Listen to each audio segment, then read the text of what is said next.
Marahas na krimen ang nahuli sa isang live streaming sa Camiguin. Naharap po sa reklamong frustrated murder ang isang lalaki na naksak ng may-ari ng isang salon. Saksi, si Cyril Chavez ng GMA Regional TV. Abala sa paggugupit at pag-aayos ng buhok ng mga kliyente ang mga hairstylist sa loob ng salon na ito sa Mambahaw, Camiguin Island, Linggo ng gabi. Hi! Nagkakasiyahan pa nga sila habang naka-live sa Facebook. Maya-maya, may pumasok na lalaking nakaputi at pinuntahan ang isa sa mga hairstylist. Doon na pinagsasaksak ng lalaki ang hairstylist na may-ari ng salon. Takbuhan palabas ang ilan. Habang isa pang hairstylist, pinigilan ang sospek hanggang magpambuno silang dalawa at makalabas ng salon. Ang biktima, duguan na at pilit inaampat ang pagdurugo ng kanyang leeg. Agad na inireport ng mga residente ang krimen sa Mambahaw Police at inaresto ang sospek. Lumalabas sa investigasyon ng pulisya na matagal nang may alitan ang biktima at ang babaeng ka-live-in ng sospek. Adunay mga online verbal dispute ang iyang live-in partner sa maong biktima. So gaaway sila through online, posting online nga maoy taud-taud na pod nga moy kanang siguro nakaingon kini siya sa maong suspetsado ang maong katong kontra sa maong biktima. Nasa mabuting kalagayan na ang biktima na hindi na nagpaunlak ng panayam. Wala pang pahayag ang sospek pero umamin daw ito sa pulisya na nakainom siya nang mangyari ang krimen. Mahaharap ang sospek sa reklamong frustrated murder. Para sa GMA Integrated News, ako si Cyril Chavez ng GMA Regional TV, ang inyong saksi. Hawak na ng pulisya ang bagong CCTV footage ng nawawalang babae na ikakasasana nitong linggo. Sa kuha ng CCTV noong Sabado na umaga, makikita ang isang babae na sumakay ng bus sa Commonwealth Avenue.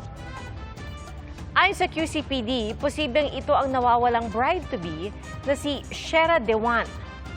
Hawak na rin ng pulisya ang kanyang cellphone at ipinatawag naman ng Special Investigating Team ang fiancé ni Shera na si Mark R.J. Reyes, pati na ang kapatid at best friend ng nawawalang bride-to-be at iba pang personalidad. Itinuturing ng missing person si Shera pero sa ngayon, ayon sa pulisya, ay wala pa sila nakikitang foul play sa kanyang pagkawala. Bago sa saksi, nahanap na po ang isang taong gulang na batang tinangay umano ng street dwellers sa Quezon City. Ayon po yan sa ama ng bata. At bago po ito, inaresto ang suspect na dumipensang naawa umano siya sa bata, kaya niya kinuha. Saksi, si Oscar Oida. Sobrang bigat. Sobrang hirap na po ng namin, sir. Ang bigat na sa pakiramdam, sir. Di na namin alam kung nasan yung anak namin. Nakakain ba siya ng maayos? Kung saan-saan na hinanap ng street dweller na si Melvin ang anak niyang si Kiana Jane na 1 taon at 7 buwang gulang lang. Nakuhanan pa ng CCTV ang suspect habang karga ang bata nang lumabas sa convenience store noong December 10.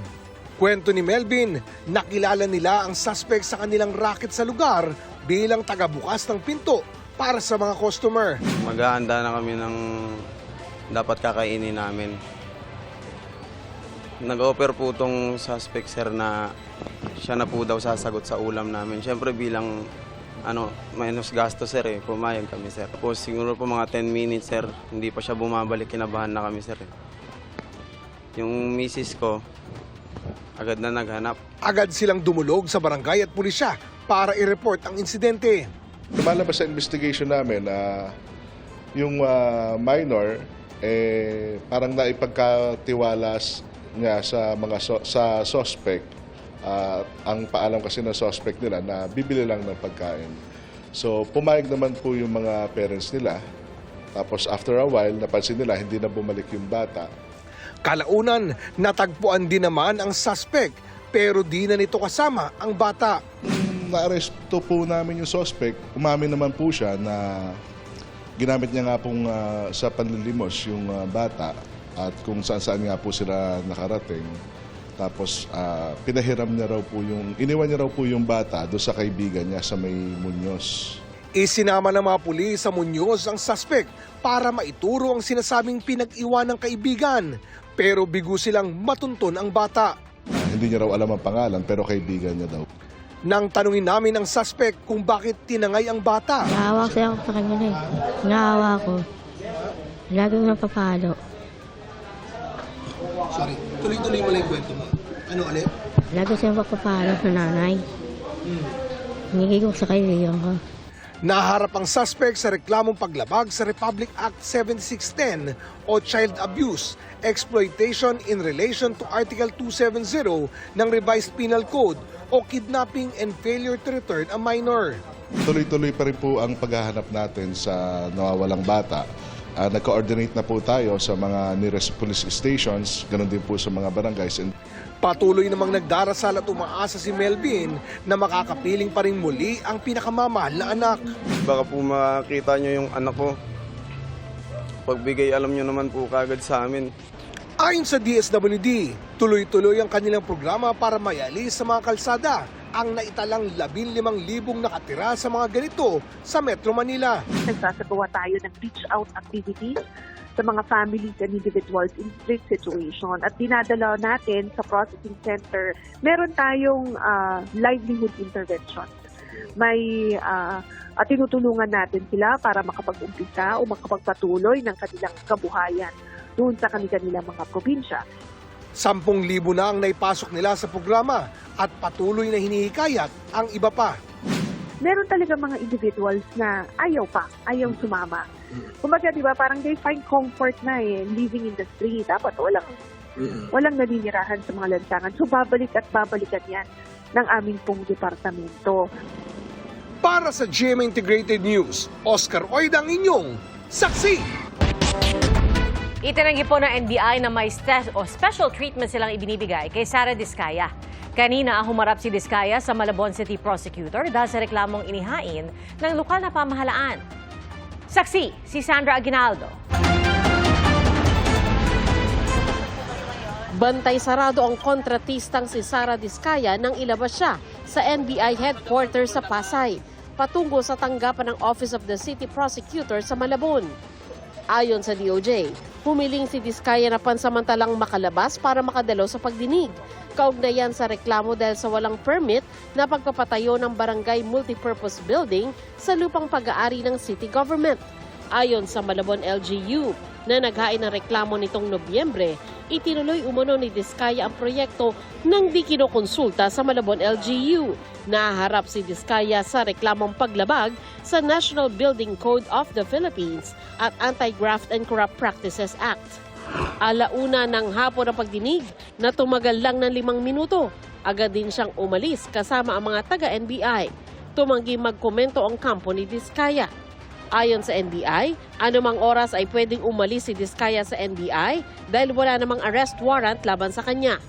Noong December 9, kusang nagpunta si Diskaya sa NBI matapos i-anunsyo ni Pangulong Bongbong Marcos na magkakaroon ng warrant laban sa kanya dahil sa kinakaharap ng mga kaso kaugnay sa ghost flood control projects sa Davao Occidental. Ang DOJ, sinagot ang issue sa paggamit ng resources ng gobyerno sa pag-escort kay Diskaya.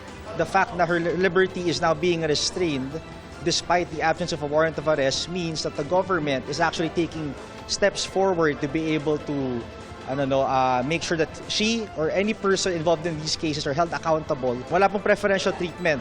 Iniharap din ng DOJ sa media ang 40 million pesos cash na isinuko ni dating DPWH NCR District Engineer Gerard Opolencia. Bahagi yan ng 150 million pesos na ibabalik niya sa gobyerno bilang bahagi ng kanyang pag-a-apply para sa Witness Protection Program. Makatutulong daw si Opolencia para patibayin ang mga kaso kaugnay sa mga flood control projects sa Bulacan. Lumabas po sa mga pag-uusisa ng ating prosecutors na isang elemento or isang bahagi sa mga may kinalaman at may nalalaman sa mga transaksyon na to ay si Engineer Opolencia. Kaya sa pag-uusisa po natin na makakatulong ang kanyang testimonya para mapatibay ang kaso ng ating Estado. Kasama si Opolencia sa mga pinakakasuhan ng Independent Commission for Infrastructure o ICI. Batay sa testimonya ni dating DPWH Undersecretary Roberto Bernardo, si Opolensya ang naghanda ng listahan ng mga proyektong pwedeng i-alok sa ilang senador. Taga-kolekta rin umano siya ng kickback. Pero paglilinaw ng DOJ, ang perang ibinalik ni Opolensya ay mula umano sa iba pang proyekto ng DPWH. Actually, yung kanyang testimonya ay patungkol sa mga kaso na nangyari sa Bulacan. Pero yung pagsasauli ng pera ay base doon sa mga transaksyon na iba na kinasangkutan niya nung siya ay nasa NCR pa. At yun ang pinagbasihan ng pagsasauli.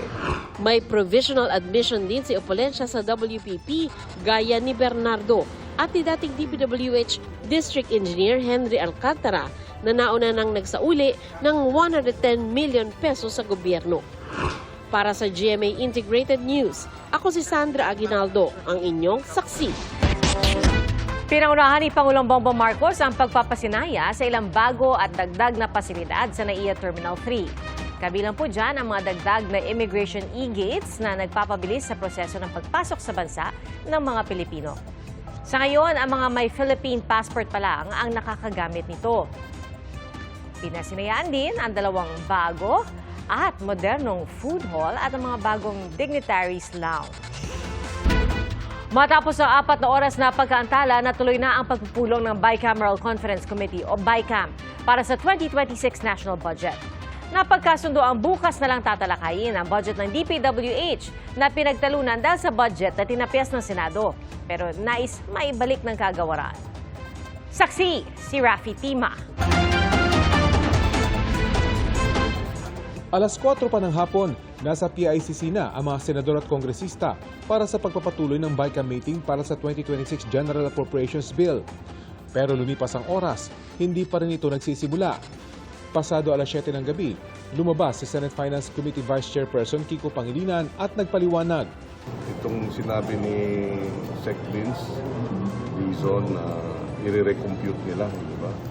Yung kanilang cost of materials. So, we're waiting for that. Merong mga preliminary numbers pero yung detalye hindi pa napipirmi. Pero also cross-checking. And we will also have to cross-check. Pero kaya po ba ma-analyze lahat nun, ng data kapag kahit nandiyan na? So yun ang dilemma, depending on what we see, depending on ano yung ibibigay sa atin at ano yung i-report. So we will have to wait for that data. Matapos ang 4 na oras, itinuloy na ulit ang BICAM. Ipinagpalibad din kahapon ang pagtalakay sa 2026 National Budget dahil sa deadlock o hindi mapagkasundo ang pondo ng DPWH. Hinihingi kasi ng DPWH na ibalik ang 45 billion pesos na tinapyas ng mga senador sa kanilang budget dahil magkukulang daw ang pondo para sa tinatayang 10,000 proyekto. Malinaw kasi ang computation ng Senado sa halaga ng mga materyales na gagamitin sa mga proyekto. Pero sabi ng Senado, ang DPWH dapat ang umaming nagkamali dahil sa kanila galing ang mga isinumiting datos. Kanina, sumulat si Secretary Dids Dizon sa Senado para humingi ng paumanhin. Sabi ni Dizon, kulang ang inisyal na datos na isinumiti nila sa Senado kaugnay ng updated construction materials price data. Inamin niyang hindi sapat ang kanilang ibinigay na inisyal na datos para makompute ng tama ang bawat isa sa halos 10,000 apektadong proyekto. Magsusumiti raw ang DPWH ng dagdag na datos para mas maging makatotohanan ang basehan ng kakailanganing pondo. Giit niya, isa lang ang layunin nila. Kailangan mapababa natin finally after so many years ang presyo ng materyales ng mga proyekto sa DPWH. At yon ay common purpose ng Pangulo at ng Kongreso. Sabi ni Senate Finance Committee Chairman Senator Sherwin Gatchalian, kanilang binavalidate ang isinumiting bagong datos bago i-apply sa mga proyekto sa budget. Mahalaga raw sa Senado walang overpriced items. Yung sinabit nila sa amin, walang hauling at walang logistics. In short. So ngayon pinasok na nila hauling, pinasok na nila logistics.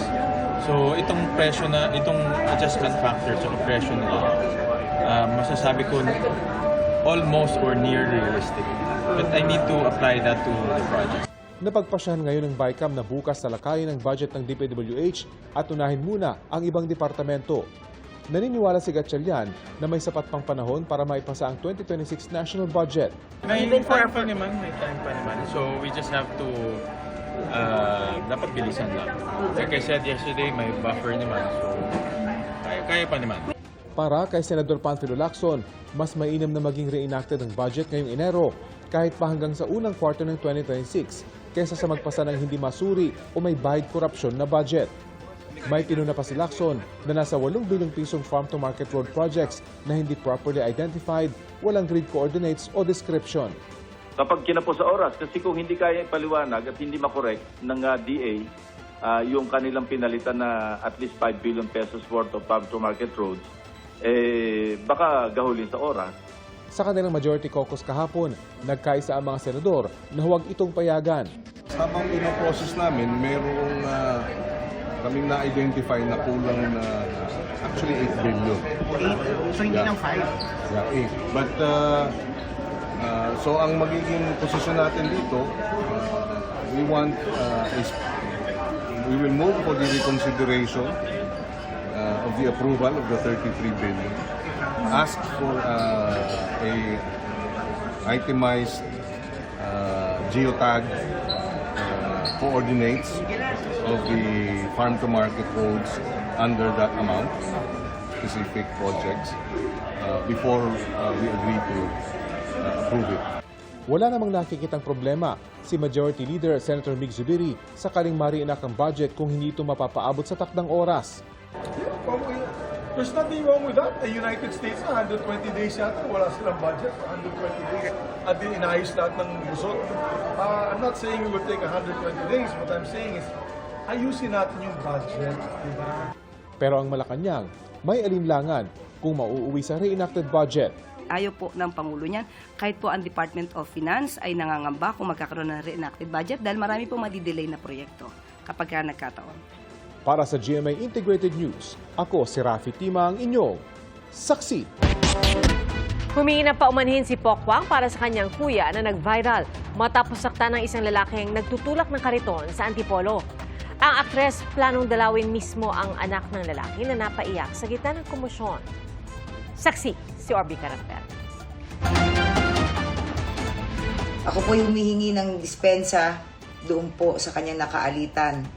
At lalong-lalo na po dun sa anak na babae. Pasensya ka na, iha. Kinumpirma ng kapuso komedya na si Pokwang na kapatid niya ang pickup driver na nasa viral video ng pananakit sa isang lalaking nagtutulak ng kariton sa Antipolo City. Maraming bumatikos sa pananakit ng driver na nag-ugat umano sa pagtama ng kariton sa pickup. Hinampas at minura ng pickup driver ang lalaki. Nakasama pa noon ang kanyang batang anak na umiiyak sa video. Ayon kay Pokwang, hindi niya kinukonsinti ang kanyang kuya dahil alam niyang mali ang ginawa nito. Para lang malaman ng lahat na mariin ko pong kinukondina yung nangyari. Na hindi po, kahit anong mangyari, hindi ka dapat nagbubuhat ng kamay din. Kahit wala naman daw siyang kinalaman sa pangyayari, nagpakumbaba na si Pokwang at siya na rin mismo ang humingi ng paumanhin. Bago ito, sinabi ng Antipolo Police na nagkaayos at nagkausap na rin ang kanyang kapatid at nakaalitang lalaki. Pinagpapaliwanag ng LTO ang pickup driver at suspendido ngayon ang lisensya. Plano raw ni Pokwang na puntahan at kumustahin ang anak ng lalaki. Dalawin ko si Bagets. Basta before or after Christmas. Kaya rin daw siya nag-post ay para makiusap na huwag naman sanang idamay ang iba pang miyembro ng kanilang pamilya na wala naman daw kinalaman sa nangyari. May nag-post kasi ng litrato ng kanilang pamilya, pati na ang address ng kanyang kuya na nagdulot daw ng pangamba at takot sa kanyang mga pamangkin. Naiintindihan ko po na yung galit ng tao, minsan hindi natin makokontrol din, pero sana isipin din po natin yung pag nagpo-post tayo, yung risk po niyan. No, yung ika nga think before you click nga, di ba? So ayun po, may yung mga pamangkin ko natakot na. Para sa GMA Integrated News, ako si Aubrey Carampel, ang inyong saksi. Ngayong dumarami ang mga bumabiyahe para sa Kapaskuhan, pinaigting ang kampanya sa mga kolorum na sasakyan. At sa tala ng LTFRB, aabot sa 70,000 ang mga sasakyang kolorum. Saksi si Sandra Aguinaldo.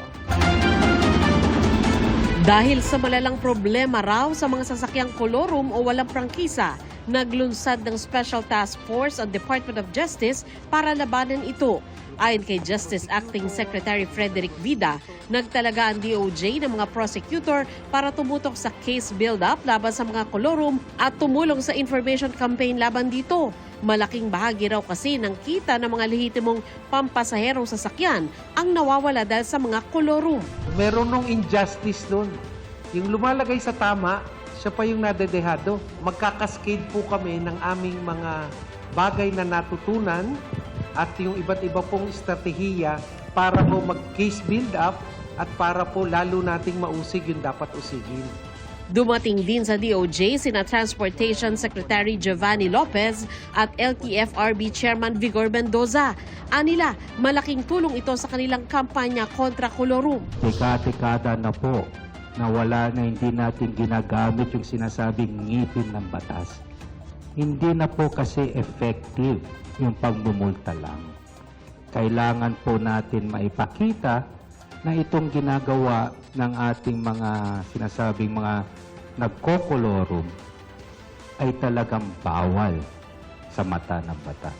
Up to 30% of their income ang tinatamaan ng kolorum operations. More or less, mga 30% na mga sasakyan sa daan ay kolorum. You're looking at somewhere the vicinity of 90,000 vehicles. Hirit ng isang miyembro ng transport sector, dapat papanagutin din ang mga protektor ng kolorum. Paano naman po yung mga tao mismo nasa gobyerno naglalagay po doon kaya dumadami at lumalakas ang loob ng mga nagkokolorum? Pagtitiyak ng DOJ at DOTR, Bigyan niyo ako ng workable and actionable intel. Tatrabahuhin ho ng NBI, tatrabahuhin ho natin dito sa DOJ. Baka may listahan ka na po ng mga nasa patong. Ibigay nyo na po sa akin. Yayariin na po natin. para sa GMA Integrated News, Sandra Aguinaldo, ang inyong saksi. 162 medalya na ang nakamit ng Pilipinas sa 2025 SEA Games sa Thailand. Base po yan sa huling tala sa opisyal na website ng SEA Games kaninang alas 10 ng gabi. 28 na riyal ang ginto, kabilang ang nakamit ni Pinoy Olympian EJ Obiena sa men's pole vault. Ang iba pang panalo ng mga atletang Pilipino sa pagsaksi ni Jonathan Andal. Sa ika-4 na sunod na pagkakataon, muling nanguna ang Pinoy Olympian na si EJ Obiena sa men's pole vault event sa Southeast Asian Games. Sa taas na 5.70 meters, binasag ni Obiena ang SEA Games record na siya rin ang nagtala sa Cambodia 2 taon nang nakararaan. Pero sabi ni Obiena, hindi bagong record ang kanyang target kundi ang makapanalo ng 4 na sunod na ginto sa pole vault event sa SEA Games. Considering where I'm coming from last year and how early it is, I'm happy in how I jumped. I'm very happy that I'm able to take home the gold. Bronze medal naman ang nakamit ng isa pang pole vaulter ng Pilipinas na si Elijah Cole. Aabante naman sa gold medal match si Alex Ayala. Matapos talunin ng Thailand sa semifinals ng women's tennis singles, tinapos ni Ayala ang match sa malakas na smash. Game, set, match, Ayala. Straight set win, 6-1, 6-4. Sa rowing naman, nakuha ng Team Pilipinas ang ginto ng manguna sa karera, ang tandem ni na Christine Paraon at ng Olympian na si Joanny Delgaco sa women's double sculls laban sa 4 na bansa. Hindi po namin na-expect ang gold namin po kasi po malalakas din po yung mga kalaban namin. Nag-worry din po ako sa sarili ko kasi mag-1 year din po ako nawala sa sa rowing dahil sa military training po. And nung after Paris po, medyo napahinga rin po ako. 2 gintong medalya rin ang dagdag sa Pilipinas dahil sa bilis ng SEA Games first-timers na sina Usain Lorania at Naomi Marjorie Cesar na kapwa-kampiyon sa 800-meter races sa men's and women's event ng athletic. Super unexpected po kasi I'm up against Southeast Asia's fastest 800-meter runner and 400-meter runner as well. So super hindi ko expect na mananala ako sa event na. It feels amazing. I'm so honored and I'm so proud to represent the country and to win gold is is a dream come true. Wagirin ng ginto si Zaira Bonas sa women's low kick 48 kg category ng kickboxing kontra Thailand. Ito ang unang ginto ng bansa sa kickboxing sa SEA Games. Kahapon, emosyonal ang mga player ng Alas Pilipinas Women matapos matalo sa bronze medal match kontra Indonesia. 20 taon nang hindi na nanalo ng medalya ang Pilipinas sa women's volleyball ng SEA Games. Masakit talaga kasi kaya talaga sana. Kaya nangyari to kasi meron dapat tayong ginawa before pa lang. Hindi rin pinalad kanina ang Alas Men sa group stage kontra sa defending champion na Indonesia, pero pasok pa rin sila sa semifinals. Pasok naman sa finals ang Sibol Men para sa larong Mobile Legends matapos talunin ng Indonesia 3-1.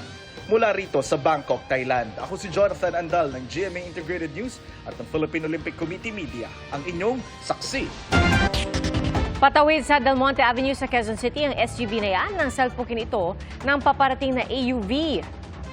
Sa lakas ng impact, tumagilid ang SUV. Parehong nagtamo ng pinsala ang dalawang sasakyan. Isinugod naman sa ospital ang sugatang driver ng SUV na isang senior citizen. Hawak na ng QCPD Traffic Sector 1 ang driver ng AUV. Umamin umano siyang bahagyang nakainom bago nangyari ang disgrasya. Kinilala ng Mandaue City Council ang babaeng buwis-buhay na sinagip ang mga alagang aso sa gitna ng sunog. Dumalo po sa sesyon si A. Maylie Maningo kasama ang kanyang fur babies na sina Mia at Cayenne. Kabilang din sa kumilala sa katapangan niya ang isang animal advocacy group.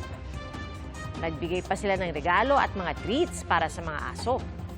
Hinangaan si Maningo matapos mag-viral ang video kung saan makikita na inuna niyang iligtas ang mga alaga bago ang kanyang sarili.